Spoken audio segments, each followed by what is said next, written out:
Bem-vindos à nossa oitava aula do nosso curso bíblico.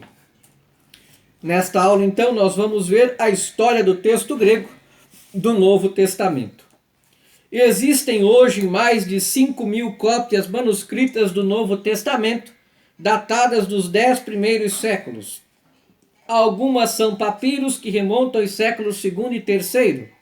O mais antigo de todos é o papiro de Highlands, conservado em Manchester, na Inglaterra.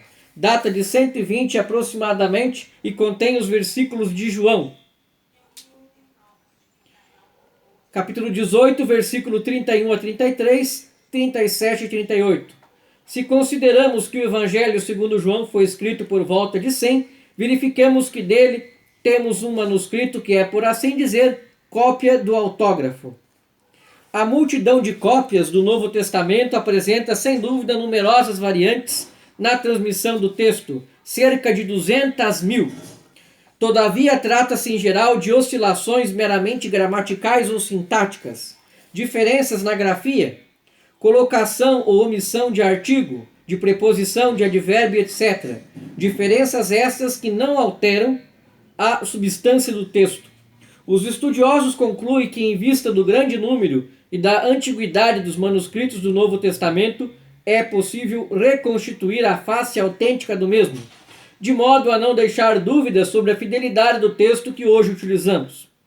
Damos a seguir alguns exemplos de oscilações dos manuscritos. A mais importante é a da primeira carta de São Paulo aos Coríntios, capítulo 15, versículo 51, onde se poderia ler: nem todos morremos, mas todos seremos transfigurados, ou morreremos todos, mas não seremos todos transfigurados. Pois bem, a consulta dos manuscritos mais antigos e abalizados leva a ler com toda a segurança: nem todos morremos, mas São Paulo julgava que quem estivesse vivo no dia da segunda vinda de Jesus não morreria.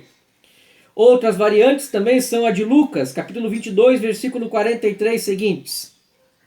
Alguns copistas quiseram eliminar a notícia do suor de sangue de Jesus, mas os melhores manuscritos a afirmam.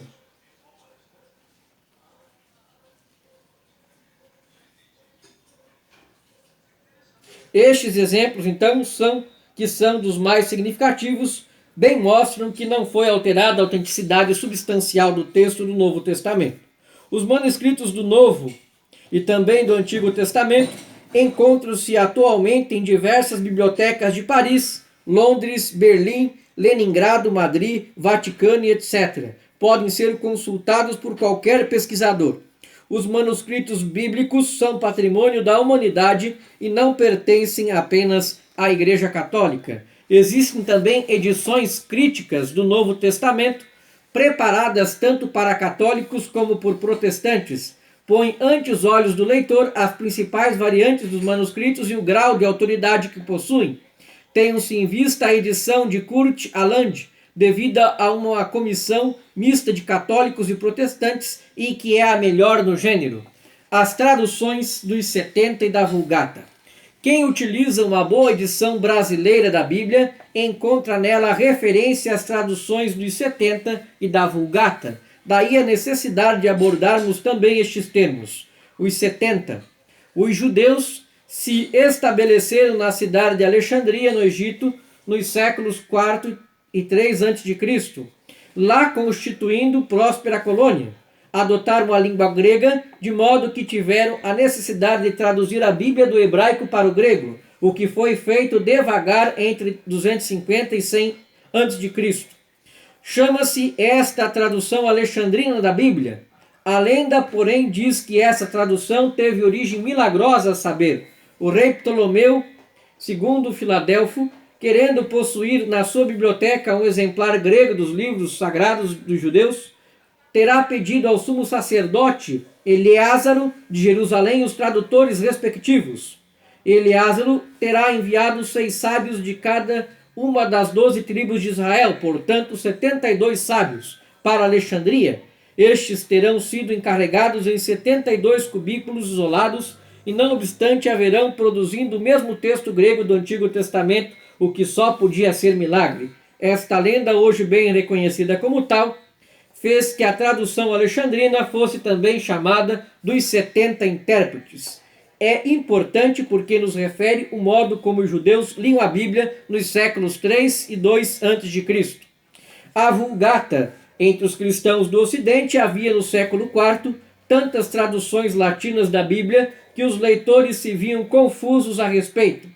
Foi por isso que o Papa São Dámaso pediu a São Jerônimo que fizesse uma revisão dessas traduções. São Jerônimo revisou o texto grego do Novo Testamento e traduziu o hebraico do Antigo Testamento, dando à Igreja um texto latino que logo se propagou e foi chamado Vulgata Latina. A Vulgata de São Jerônimo gozou de grande autoridade até o Concílio Vaticano II.